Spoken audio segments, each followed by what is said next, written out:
ಮಹಾರಾಣಿ, ಅಯೋಧ್ಯೆಯ ನಿವಾಸಿಗಳು ನಮ್ಮ ಮಹಾರಾಜರ ಬಗ್ಗೆ, ರಾಜಕುಮಾರರ ಬಗ್ಗೆ, ರಾಜ ಪರಿವಾರದ ಬಗ್ಗೆ ಅಪಾರವಾದ ಗೌರವದಿಂದ ಮಾತನಾಡುತ್ತಿದ್ದಾರೆ.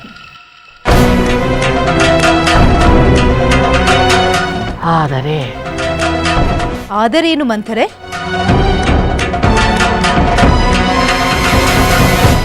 ಆದರೆ ಒಬ್ಬರಿಗೆ ಮಾತ್ರ ಎಲ್ಲರಿಗಿಂತ ಹೆಚ್ಚು ಪ್ರೇಮವನ್ನು, ಅಭಿಮಾನವನ್ನು, ವಿಶ್ವಾಸವನ್ನು ತೋರುತ್ತಿದ್ದಾರೆ. ಅತ್ಯಂತ ಹೊಗಳಿಕೆಯಿಂದ ಮಾತನಾಡುತ್ತಿದ್ದಾರೆ. ಅವರು ಯಾರೆಂದು ಹೇಳುವೆಯಾ? ಖಂಡಿತವಾಗಿ ಹೇಳುತ್ತೇನೆ. ಇನ್ಯಾರ ಬಗ್ಗೆ? ರಾಮಚಂದ್ರನ ಬಗ್ಗೆ. ರಾಮಚಂದ್ರ ಮಿಥಿಲೆಗೆ ಹೋಗಿದ್ದು, ರಾಮಚಂದ್ರ ಶಿವಧನಸ್ಸನ್ನು ಮುರಿದಿದ್ದು, ರಾಮಚಂದ್ರ ತಾಟಕಿ ಸುಬಾಹುವಿನ ಸಂಹಾರ ಮಾಡಿದ್ದು, ಇದೆಲ್ಲ ಹಳೆಯ ಕಥೆ ಆಯಿತು. ಇದಕ್ಕಾಗಿ ರಾಮಚಂದ್ರನಿಗೆ ಪ್ರಜೆಗಳಿಂದ ಸಾಕಷ್ಟು ಪ್ರಶಂಸೆಗಳು ಸಿಕ್ಕಿದ್ದಾಯಿತು. ಮತ್ತೆ ಈಗೇಕೆ ಪ್ರಜೆಗಳು ಅವನನ್ನು ಹೊಗಳುತ್ತಿದ್ದಾರೆ?